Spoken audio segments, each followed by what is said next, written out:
car's out of control. Here they're going, they're bumping at it.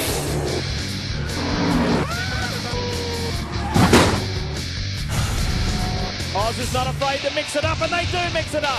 That's what Grand-Am Racing's about.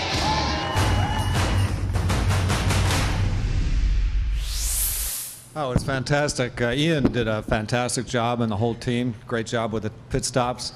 I had a little bit earlier stop than we thought. I had a little grass in the radiator and got a little overheating in the engine. But fortunately, Ian got in the car and drove a fantastic race, like he always does. And the whole team really deserves this. It's a great job. Go till breaks. Yeah.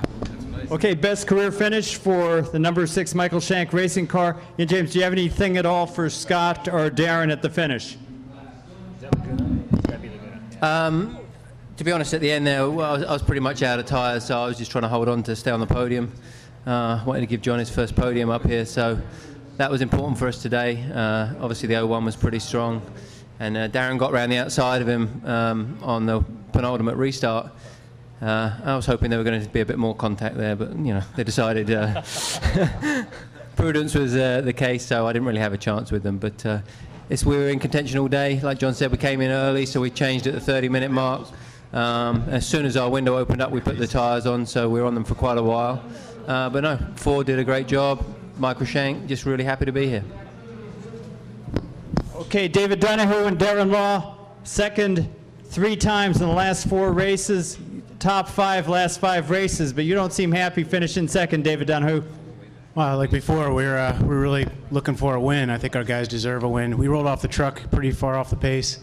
We had the same comments as everybody else about the track and the handling of the car. And the guys did a wonderful rebound, working all night and coming back the second day in practice and ended up P3. And they just keep calling them tenacious, and the Brumos Porsche guys really are. We've been at this for a long time, and like I said, they deserve a win. And this being a Porsche-sponsored event, it would have been nice to have a Porsche on the top of the podium. And I can't say enough about the motor, which ran super hot but very strong all day. I mean, our water temps were over 245, and the oil temps were over 280. It was just stupid hot out there. But Darren Law, coming down at the closing laps, you got side by side with Scott in the corner we call Charlotte's Web, and then as you headed down the back stretch, you had to let off for some reason as Scott got by, but then you got another restart with 2 laps to go. Could you tell us about both of those runs you made on Scott? Yeah, you know, I mean, overall, I think the cars were pretty even. There were some spots where I think I made a little time, but other spots where he pulled, so it equaled out. He got really loose coming up the hill, and I got a run on him, but I mean, he was down the inside. I had really no option other than to try the outside, but there just wasn't room. So, and then in the end, you know, it was a 2-lap run, and you know, everyone was loose from the pickup. The motors were hot, and I just couldn't really make up any more ground than I did. But it was close. It was a great run. Memo Rojas, 6th victory of the year. Extend the points lead as the other guys chasing you had problems. Tell us about your first half of the race, Memo Rojas. Things went flawless for us. We just tried to stay out of trouble. We knew it was going to be a race, a tough race for equipment, for drivers. So I just tried to stay with the leaders on the same pace. We did that. I handed the car to Scott with no problems, and I mean, we did a good job as far as the team, and we got lucky as well. 61 and 76 car. It's a shame they had problems because they should have been competing for the win too. But I mean, it's also it's an endurance race, so we need to be there in the end, and we managed to stay out of trouble, and that's for my team, for Scott, and everybody did an awesome job. Well, Scott Pruett, what were your thoughts when Brian Frisell passed you and took the lead with laps winding down there?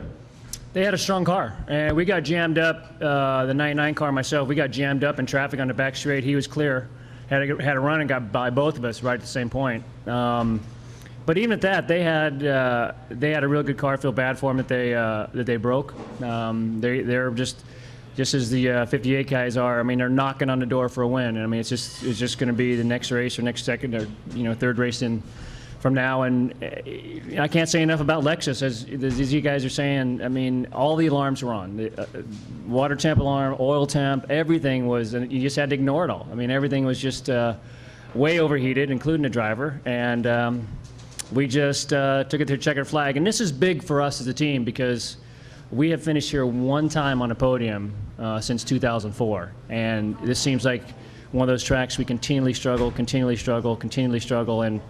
and this was a pretty big milestone for us as a team today to come out of here, not just with a podium, but with a win. Well, last race you won the closest finish in Rolex Series history. This was the 4th closest finish in Rolex Series history. Scott Pruett's won all of them. But what were your thoughts when you saw Darren pull alongside you a few laps to go? Well, you know, it's like he's saying, we had so much pickup. I mean, it was just sliding all around the first couple laps. I got loose coming up over the hill there, and he got a little run. I was up the inside and picked up even more garbage on my tires. We went side by side, had a little contact, and was able just to sneak ahead of him. So that was, you know, it's who was willing to gamble the most coming off a yellow to the green, because it literally, I mean, you were sliding all over the track. It felt like we had a layer of rubber between the tires and the track, and you were just almost like a rain tire for about a lap or two. Okay, questions for our podium finishers. DC Williams. Ian, you had your teammate in your mirror, filling your mirrors on that last restart. What was going through your head on that?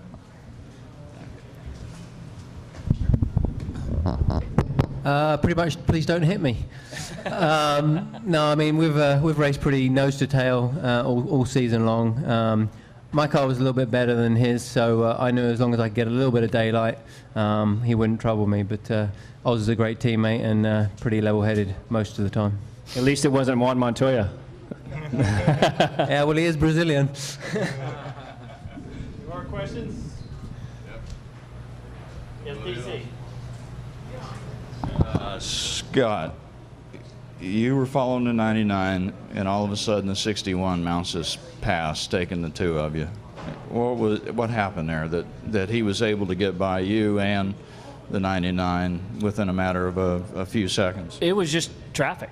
I mean, we went into the kink on the back straight, and there was 2 cars there, and we both got jammed up. I tried to go one way, he tried to go the other way, and then the 61 didn't get jammed up at all, was able to go over on the inside and get by both of us. So, you know, these things happen. I mean, sometimes traffic works in your favor and sometimes it works against you, but they had a good car, and again, I think it's just a matter of time before those guys end up in victory lane as well.